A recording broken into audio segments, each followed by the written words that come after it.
You know, when it comes to film adaptations, Captain America, out of all the other Marvel characters, seemed to get screwed over the most. Now, I'm not talking about the MCU's take on Captain America, though I see those movies as kinda overrated at best, but I'm talking about the other Captain America movies before the MCU's existence. Believe it or not, there are a total of 4 Captain America film adaptations, and all of them were met with disgust in one way or another. The first of many film adaptations, which is the 1944 film serial, completely retconned everything that was well established about the character in the comic books. His name was changed from Steve Rogers to Grant Gardner, there wasn't any mention of the super soldier serum, and to cap things off, no pun intended, he carries a gun and even kills a couple of people along the way.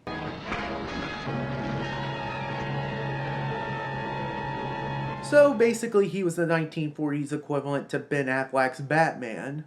The other 2 adaptations, which are the Red Brown movies, were somewhat faithful to the source material but still missed the mark. After the success of the Incredible Hulk series starring Lou Ferrigno and Bill Bixby, CBS decided to greenlight a made-for-TV movie in the hopes that it will spawn a television series. And let's just say that it didn't go according to plan. But hey, at least it spawned a sequel.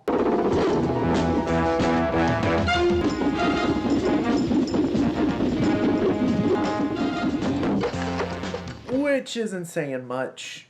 But even after all 3 movies were critically panned by the general consensus, Canon Film acquired the rights to produce another Captain America movie. The only problem is that one of the founders moved to another studio and took the film rights along with him. The movie was released in 1990 to coincide with the 50th anniversary of Captain America, but here's the thing. The movie was shown in theaters internationally 2 years earlier before Americans got the chance to see it on home video. Seriously, how can you make a movie called Captain America and have it released anywhere else but the United States? I mean, yeah, sure, we got it eventually, but we should have gotten that day 1 of its release. I swear, first Justice League of America and now this, we're really getting screwed. But is this movie worth the 2-year wait, or will it make us less proud to be an American? Well, there's only one way to find out. Alright, so our movie begins in the little town of Italy, where subtitles are nowhere to be found until the 2-minute mark. And I'm not kidding either, this is how the movie begins. Brigati, fa freddo. Ho cominciato il divino. Ascolta.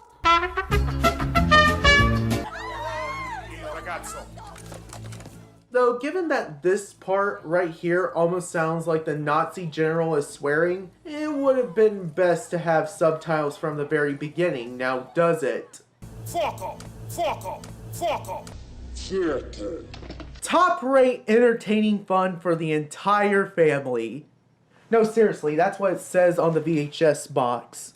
So the Nazis kidnapped the little boy to do evil experiments on him. And by evil experiments, I mean turning him into a super soldier. Look, they even gave him a cute little Robin mask to wear and everything. Il ragazzo. Oh, and now you decided to turn on the subtitles at random? You know what? Screw it. I'm just gonna put in my own subtitles for this segment.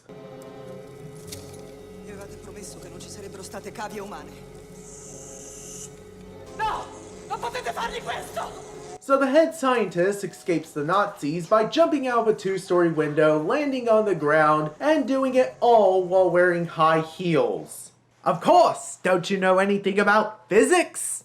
Anyway, we cut to 7 years later, or in 1943 if you don't want to do the math, where we meet up with Steve Rogers. In this version of the origin story, he becomes a test subject for the super soldier serum in hopes that it'll cure him of his polio. You know, out of all the changes that the other adaptations made to the story, this one seems to be the most plausible out of the bunch. It's very clear that they didn't have the technology at the time to CGI his whole body, so they had to make some changes to compromise for what they can pull off. And honestly, it definitely is a change I can get behind, since polio affected a lot of people in the 30s and 40s. So yeah, it shouldn't be that far off from the realm of possibility. But hey, it could have been worse. You could have had two different people playing the same character.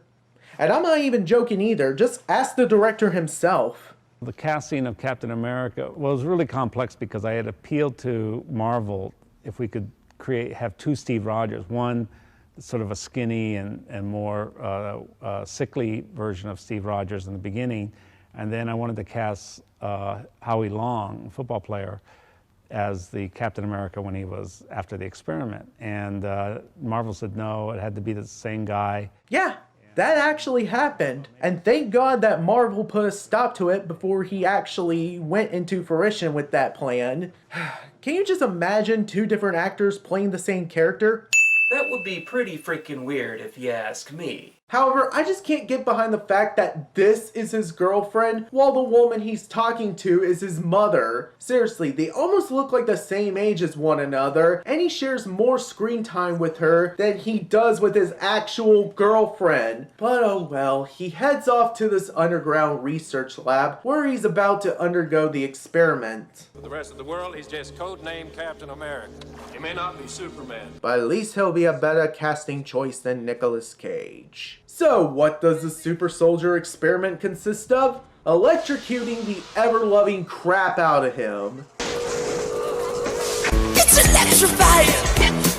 The experiment goes well, but unfortunately a Nazi spy managed to kill the head scientist while also shooting Steve Rogers in the process. But as luck would have it, Steve is able to make a speedy recovery of his bullet wounds and is ready to go into action. You know, for someone who's able to heal that quickly despite getting shot in the chest twice, I wouldn't be surprised if this research would later lead into the Weapon X program. Seriously, am I the only one who sees this as a golden opportunity? We could have had the MCU way before the MCU. And thus the battle is on, as Steve Rogers is sent to the Nazis' headquarters to stop a missile from reaching the White House. And yes, the costume is just about as ridiculous as it was in the comics. Now, I know that a lot of people have pointed out that the costume had rubber ears on the side of the mask, but there's a reason for why that is. Apparently, there was another mold of Captain America's mask without the ears, but Matt Sillinger's ears was hurting him after the first test run, so they decided to do this instead. It's not noticeable at first glance, but it becomes noticeable in certain close-up shots. But if you thought that Captain America looks goofy in this movie, just take a look at what they did to Red Skull.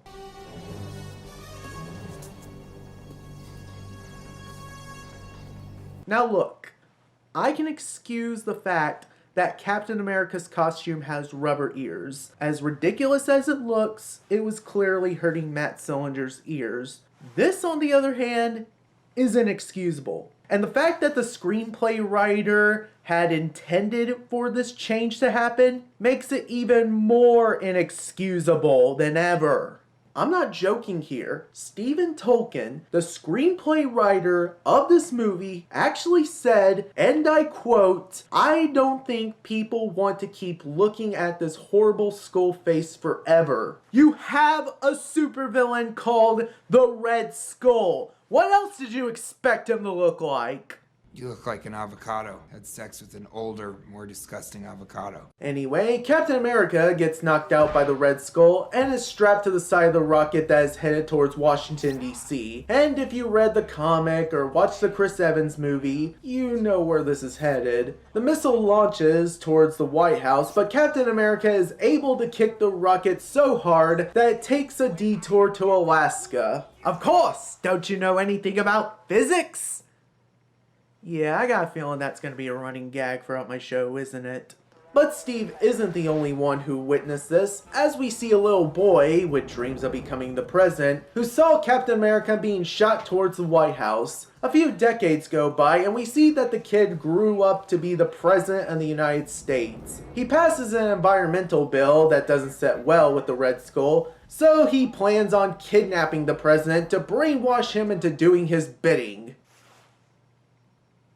Insert joke about puppet politicians here. But coincidentally enough, Captain America rises out of his frozen grave just when all of this is taking place. No way did that just happen. That's nothing. You should see what the Norwegian team found in a block of ice.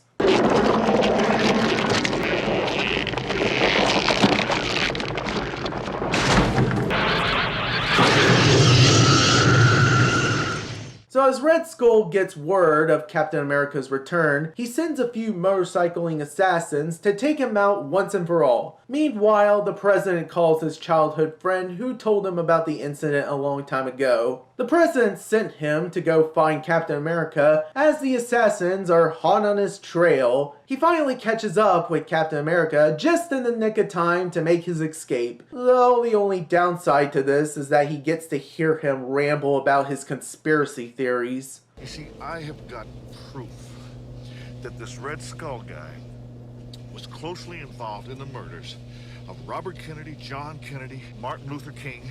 You know, the more I think about it, the more I imagine that this is what a grown-up Chris T. Ian would look like.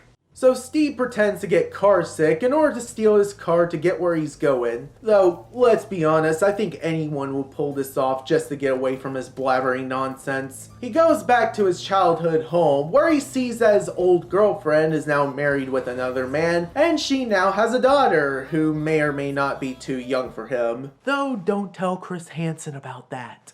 She invites him into the house so she can bring him up to speed on what's been going on this whole time. Everyone kept saying that missing in action was just another way of saying blown to smithereens. But I never believed them. Not for 1 second. I knew you were alive. That's why I decided to leave you for another man. In fact, what was that line from earlier? I'll wait for you. Forever and ever and ever and ever. Yeah, so much for that. But oh well, the conspiracy theorists tried to find Captain America, even though he didn't have any problem finding him the first time, and the Red Skull finally gets the news of his whereabouts. This looks like a job for the best assassins that Victoria's Secret has to offer. They weren't able to find Steve, but they did manage to kill off his old girlfriend, as well as injure the husband in the process. Yeah, get used to this emotional tear-jerking scene, because this is the last time you'll ever see him again. Don't you just love loose ends that remain untied? And on top of having a total stranger randomly introduce himself and putting her parents into harm's way, Sharon found out later that the president has been kidnapped by the murderer of her parents. Man, talk about having a rough day to start off the weekend. They go to the old diner to see if they can find any more answers about the Red Skull's whereabouts. No, wait, you can't go in there! It's okay, I sexually identify myself as a transgender woman now. So after finding some evidence that will lead them to the Red Skull's location, the assassins caught up with them, which leads into a fight scene, shot mostly in the dark. So after the captain sends one of the goons down a mysterious chute that leads to Lord knows where. Where did it lead to? To the furnace? Yeah, close enough. He grabs the diary of the head scientist to see if this will be the answer that he is looking for. The entire diary is written in Italian, but as luck would have it, Sharon knows how to speak and translate Italian. So you would probably think that she would be useful in a situation like this, right? Well, Steve doesn't see it that way, as he used the same card trick that he once used on the conspiracy theorist. Our hero, ladies and gentlemen. Fortunately enough for Steve, Sharon is able to catch up with him, making the previous scene all the more pointless, as they come across a recording of Red Skull's kidnapping. Could you play that again? Of course, signore. I might as well record this for foreshadowing purposes. The assassins caught up with the two at a restaurant as they start to shoot at them. Very, very slowly. Man, they really suck at their job, don't they? But oh well, they escaped the assassins, finally got the location of Red Skull, and oh look, they're back on their trail. It doesn't take too long for Sharon to get captured, but never fear, because Captain America is here. And he just so happens to be climbing up the window when the president escaped from his cell and jump off the top of the roof.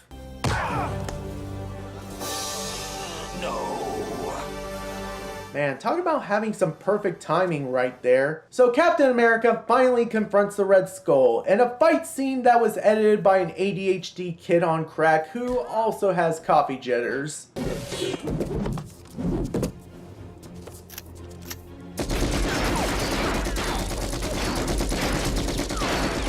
Whew, talk about having a whiplash right there. But the Red Skull has a plan B as he places a bomb inside the confines of Italy. How is Captain America gonna stop him? By hiding behind a brick wall, as most superheroes do. So the Red Skull gets distracted as Captain America throws his mighty shield and misses. But it's okay because Captain America has another trick up his sleeve. Childhood trauma.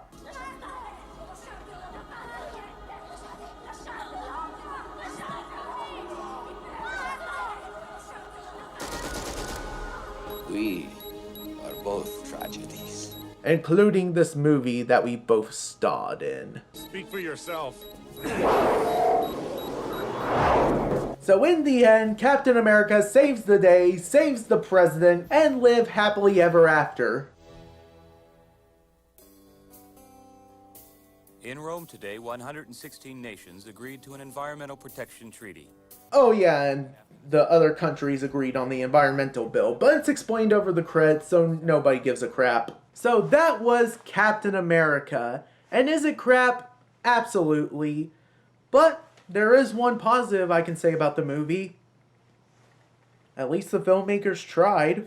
While the movie stays closer to the original source material than the other Captain America incarnations, I feel like this movie suffers from a multitude of problems. From the pacing issues with the story, to the costume designs with both the hero and the villain respectively, to the way that the tone shifts around back and forth from being a cheesy Lifetime movie to being an Indiana Jones-esque adventure. However, with that being said, I do recommend it to hardcore Marvel fans to at least watch this movie once. Not only will it make you appreciate the MCU movies as a whole, but it also will make you appreciate how far superhero movies have come over the last few decades. It just goes to show that no matter how ugly the past may be, there will always be room for improvement in the far future.